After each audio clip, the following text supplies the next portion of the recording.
ஜீவனுள்ள கல் மனுஷரால் தள்ளப்பட்டதாயினும் தேவனால் தெரிந்து கொள்ளப்பட்டதும் விலையேறப்பெற்றதுமாயிருக்கிற ஜீவனுள்ள கல்லாகிய அவரிடத்தில் சேர்ந்தவர்களாகிய நீங்களும் நம்முடைய கர்த்தராகிய இயேசு கிறிஸ்து ஜீவனுள்ள கல்லாக இருக்கிறார்.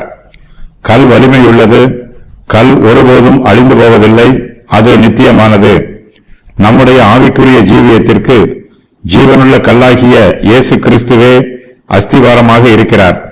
கிறிஸ்துவானவர் சாதாரண கல் அல்ல, அவர் ஜீவனுள்ள கல். அவர் தமக்குள் நித்திய ஜீவனை உடையவராய் இருக்கிறார்.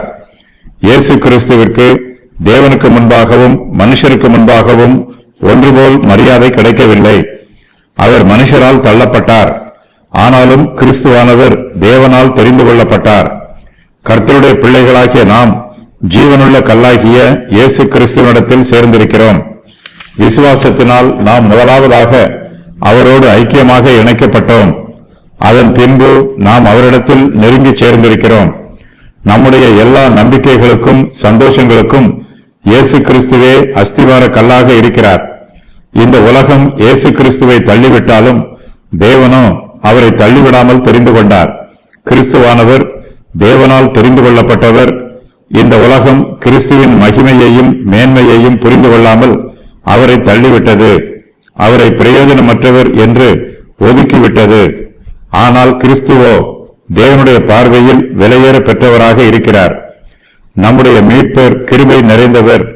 யாருக்கெல்லாம் மீட்பராகிய இயேசு கிறிஸ்துவின் கிருபையும் இரக்கமும் தேவைப்படுகிறதோ அவர்கள் எல்லோரும் இயேசு கிறிஸ்துவனிடத்தில் வந்து சேர வேண்டும். கிறிஸ்துவின் அன்பையும் கிருபையையும் பெற்றுக்கொள்வதற்கு நாம் செய்ய வேண்டிய காரியம் இதுதான். அவரிடத்தில் சேர்ந்தால் போதும், அவர் நம்மை தம்மிடத்தில் சேர்த்துக் கொள்வார். தம்மிடத்தில் வருகிற ஒருவரையும் கிறிஸ்துவானவர் புறம்பே தள்ளுவதில்லை. தம்மிடத்தில் வந்து சேர்ந்திருக்கிற ஒவ்வொருவருக்கும் தேவன் தம்முடைய கிருபையையும் இரக்கத்தையும் காண்பிக்கிறார். தேவனிடத்தில் வந்து சேர்ந்தவர்கள் யாரும் வெட்கப்பட்டு போவதில்லை.